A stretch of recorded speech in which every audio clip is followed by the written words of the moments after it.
Yo guys, it's me Ayon. Ngayon, i-unbox natin tong Kingston A400 240GB SSD gigabytes. Nabili ko siya sa Shopee sa halagang 1,800 pesos. And may libre daw siyang bracket. So ayun, tignan natin.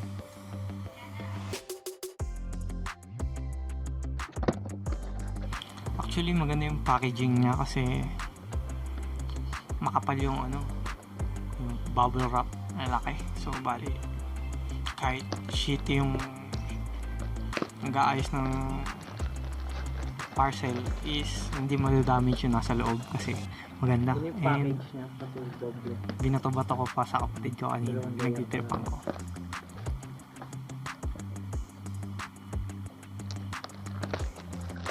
Dalawang layer.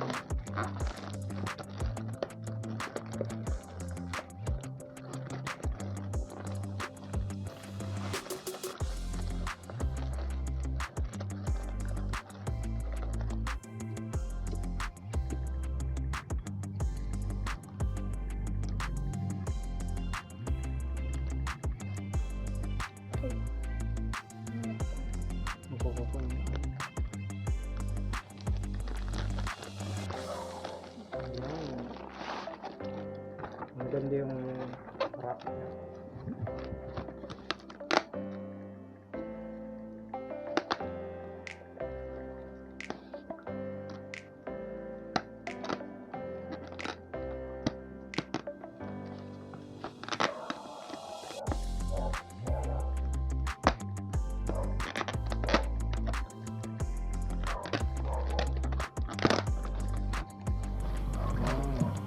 Ngayon, ito na yung gamit. Ito yung bracket nya, kulay red.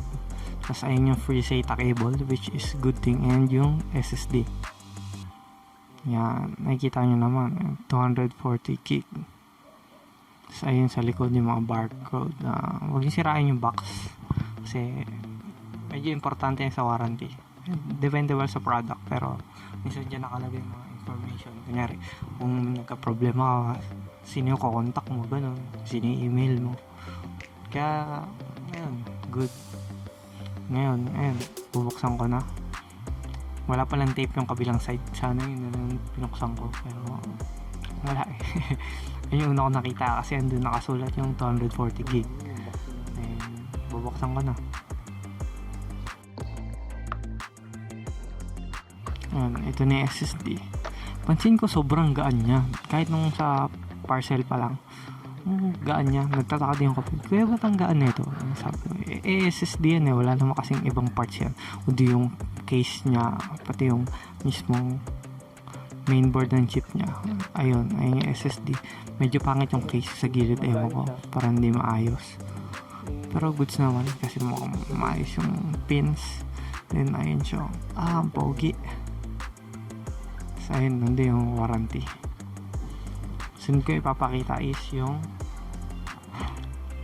boot comparison simula sa hard drive ko, yung dati yung gamit kasi nagloko yun, kala ko sira na, tapos tinry ko ulit gamitin, okay naman pala.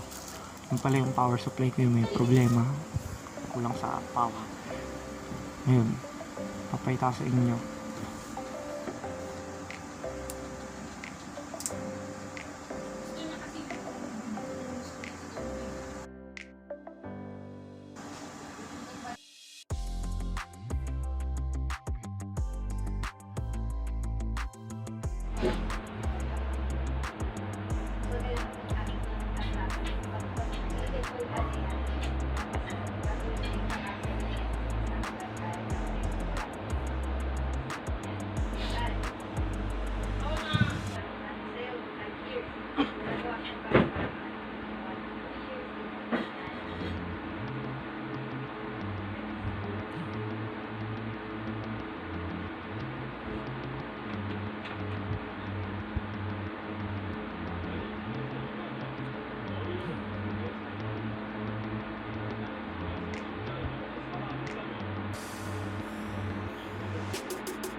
Okay.